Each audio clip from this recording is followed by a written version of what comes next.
they didn't trap you or double team you?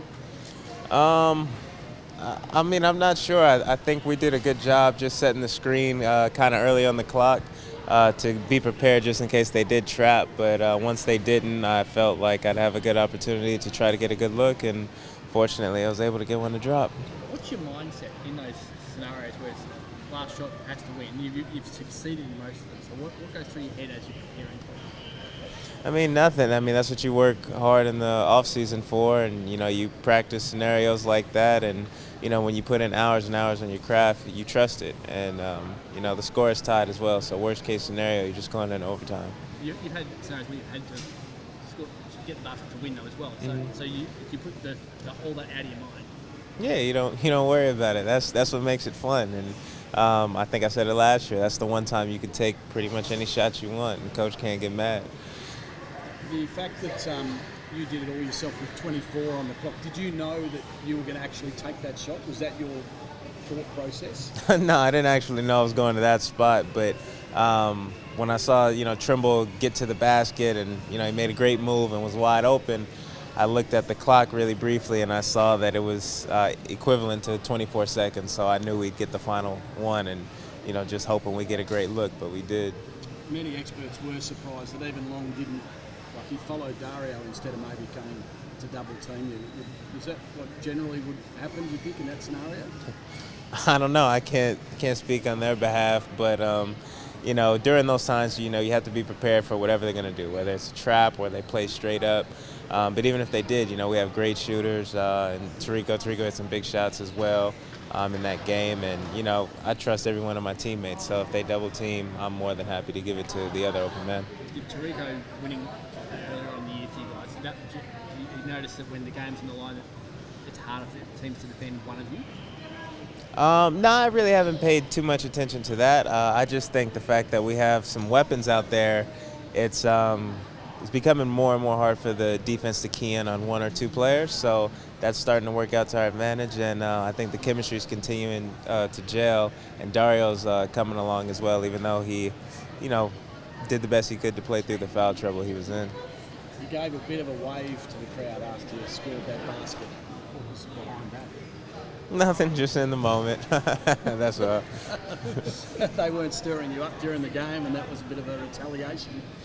I mean, I heard a couple heckles every time it'd be a timeout from people on the court side, but yeah, it was more so just in the moment. Can you tell us what the heckles were? No. Where's the team at the moment? So, growing up was a disaster. Yes, it was fantastic. Where do you reckon your team is sitting at the moment? I think we did a good job rebounding after the terrible game we played against Cairns. I think we didn't have any energy. It was just a lack of effort, I felt, by pretty much all of us, and we did a good job fixing that. And to beat a team like Melbourne on the road, we know it's going to be a big game for us just as much as it was for them, because aside from this game, they had lost their first two with shots, I think, within the last 20 seconds as well. So it was a must-win for both teams, I felt, but luckily we got it. You said before that you practice scenarios. How often would you put yourself in a position where you have to, during training, where you need to do something to win a final basket scenario? I mean, usually after a drill that I'm doing and I'm pretty tired right before I'm about to get a water break, my guy will just count down, 5 seconds or whatever, or maybe he'll count down 3, and wherever I'm at on the floor, I got to do a quick move and get the shot off. So we actually did a lot of that this summer, so it's paid off so far. Was Trev more satisfied with the defensive pressure from you guys? It was one of the things he talked about after the Cairns games, and it looked like a bit sluggish to start with against Melbourne as well. Chris Goulding got away. How do you rectify that in-game as well? I would say it just comes down to staying poised. When you have as many offensive threats as Melbourne, they're going to go on runs. Different players are going to get hot. Golden started pretty early. Mello got going. Long got going. But it's all about weathering the storm. And they really jumped out on us, I think, with about 5 minutes left.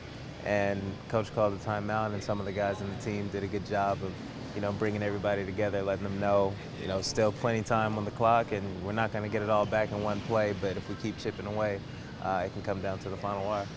Tell us about Phoenix. Robertson looks like the real deal. Have you seen him in action, and what are your thoughts coming up this Friday?